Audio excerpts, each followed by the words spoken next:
जय श्री कृष्णा, जय श्री राधे। आइए अब मैं आपको माघ मास का 18वां अध्याय सुनाती हूँ। कांचन मालिनी ने कहा, हे राक्षस, मैंने तुम्हारे पूछने पर यह इतिहास तुझे सुना दिया है। अब मेरी शंका मिटाने को तुम भी अपना पूर्व इतिहास सुनाओ। किस पापी कर्म के प्रभाव से तुमको यह भयंकर योनि प्राप्त हुई है? तब राक्षस ने कहा, हे सुभगे, तेरा वृत्तांत बड़ा ही सुंदर और पापों को नष्ट करने वाला है। उसे सुनकर मेरे मन को बड़ी शांति प्राप्त हुई है। हे सुलोचने, वास्तव में तूने मुझे वह कल्याणकारी मार्ग बताया है जिसका बदला मैं नहीं दे सकता। निश्चय ही तू मेरा उद्धार करने को जन्मी है। मैं तुझसे कुछ नहीं छिपाऊंगा और अपने दुष्कर्मों को बताता हूँ। हे भद्रे, प्राचीन काल में मैं काशी नामक पवित्र नगरी में रहने वाला एक ब्राह्मण था। मैं उत्तम कुल में जन्मा था। मुझे वेद का अनंत ज्ञान था, अतः उस नगरी में मेरी बहुत प्रतिष्ठा थी। इतना ज्ञानी और विद्वान होते हुए भी मेरी बुद्धि खराब हो गई। लोभ के वशीभूत होकर मैंने नीच कर्म प्रारंभ कर दिए।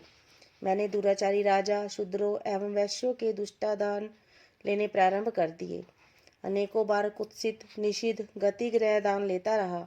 यहाँ तक लोभ में पड़कर मैं चांडाल तक का दान लेने लगा। लोभी प्रवृत्ति के कारण मैंने वे सभी पाप कर डाले जिनको करना कोई पसंद नहीं करता। हे देवी, तीर्थों का प्रभाव भी अनोखा है। जहाँ तीर्थ समस्त पापों का सत्कर्म करने पर नष्ट करता है, वहाँ वही तीर्थ पाप करने पर पाप कार्यों को कई गुना बढ़ाता भी है। तीर्थ में किया छोटा सा पाप भी पर्वत के समान भयंकर हो जाता है। तब भयंकर पापों को कहना ही क्या। उन पापों को करते हुए ही काशी में मेरी मृत्यु हो गई। काशी क्षेत्र के प्रभाव से मुझे नरक तो नहीं मिला, क्योंकि अविमुक्त क्षेत्रों में मृत्यु पाने वाले नरक की यातना से तो बचे रहते हैं, परंतु पाप भार जो का त्यों बना रहता है। उसी प्रकार मैं नरक में न जाकर इस पर्वत पर कुरूप राक्षस योनि को प्राप्त हुआ हूँ। इस योनि में आने से पहले मुझे 2 बार गिद्ध और 3 बार सर्प और 1 बार विष्टा आहारी वाराह बनना पड़ा है। तब इस 10वें जन्म में राक्षस बना हूँ। इन योनियों को पार करने में मुझे सहस्त्रों वर्ष लगे हैं, परंतु अब तक मुझे अपने उद्धार का कोई मार्ग नहीं मिला। इस भयंकर राक्षस योनि को पाकर भी मैंने कैसे पाप नहीं किए। मैंने इस स्थान से 3 योजन के घेरे में कोई जीव नहीं जीवित रहने दिया। जो मिला उसे ही मार डाला। सहस्त्रों निरपराध जीवों की हत्या कर डाली। इन्हीं पापों के कारण मेरा मन जलता रहता है। आज तुम्हारे दर्शन करके मुझे शांति मिली है। तीर्थ का फल समय पर प्राप्त होता है, परंतु सज्जन के दर्शन मात्र से तुरंत लाभ हो जाता है। हे देवी, मैंने अपने चरित्र की स्पष्ट रूप से तुमसे कह दिया है। सज्जन दूसरे के दुख से दुखी होते हैं। आप ही मेरे उद्धार का मार्ग बताएं। मैं इसी चिंता में पड़ा रहता हूँ कि मेरे कष्टों का अंत कैसे होगा। मैं तो इतना ही जानता हूँ कि सज्जन पुरुषों की सहायता से मुझे परमात्मा मैं तो इतना ही जानता हूँ कि सज्जन पुरुषों की सहायता से मुझ जैसे पापात्मा का भी निस्तार होगा। आप ही मेरे उद्धार का मार्ग बताएं, ताकि इस योनि से छुटकारा मिले। दत्तात्रेय जी ने कहा, हे राजन, उस राक्षस के इन वचनों को श्रवण कर कांचन मालिनी का हृदय दया से भर गया। उसने विचार करने के बाद उससे कहा, हे दैत्यराज, तुम चिंता मत करो, मैं तुम्हारी मुक्ति का उपाय करूंगी। मैंने अनेकों वर्षों से विधि पूर्वक माघ स्नान किए हैं। प्रयागराज पर मेरी अगाध श्रद्धा है। त्रिवेणी स्नान मुझे अपने प्राणों से भी प्रिय है। श्रद्धा पूर्वक मैंने त्रिवेणी के जल में स्नान करके धर्म के मर्म को भी समझा है। विद्वान धर्म को गुप्त रखने को कहते हैं और वेदज्ञ दुखी जनों को दान देने की प्रशंसा करते हैं। हे भद्र, जिस प्रकार समुद्र में होने वाली वर्षा का कोई महत्व नहीं होता, उसी प्रकार धर्म संचित करने का भी महत्व नहीं है।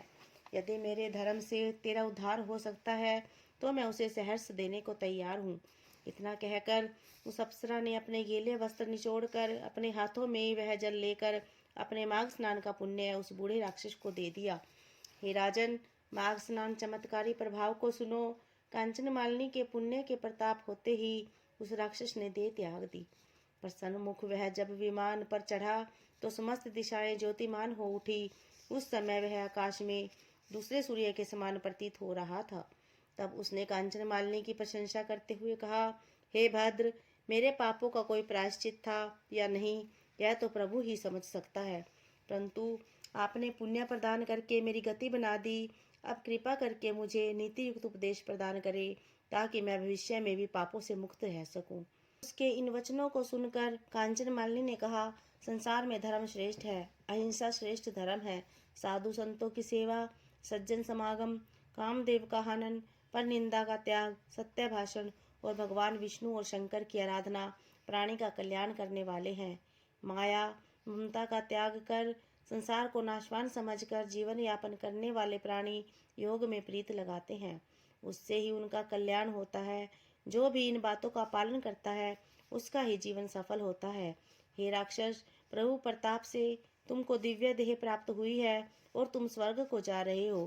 प्रभु तुम तो सद्बुद्धि प्रदान करे। इस उपदेश को ग्रहण कर दिव्य शरीर धारण करने वाला वह राक्षस स्वर्ग को जाते समय बोला, हे कल्याणी, तुम्हारा सदैव कल्याण हो। प्रभु तुम पर प्रसन्न रहे।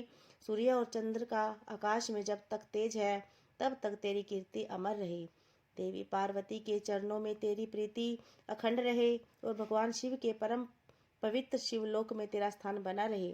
हे माता, तेरी बुद्धि निर्मल रहे, धर्म तप उपकार दया तेरे आभूषण हो और दीन दुखी जन तेरी सहायता का लाभ उठाते रहे। इस तरह के वचन कह और कांचन मालिनी को प्रणाम करके वह राक्षस स्वर्ग को चला गया। तब देव कन्याओं ने हर्षित हो कांचन मालिनी पर पुष्प वर्षा की, उसको आशीर्वाद देते हुए बोली, हे भद्रे, तूने राक्षस पर दया करके उसे मुक्ति दिलाने में अपने अद्भुत कार्य का परिचय दिया है। तब हर्षित हो कांचन मालिनी अपने लोक को गई। जो भी प्राणी इस श्रेष्ठ संवाद को सुनता अथवा पढ़ता है वह राक्षस के भय से मुक्त रहता है। तो यह था माघ मास का 18वां अध्याय। जय श्री कृष्णा, जय श्री राधे।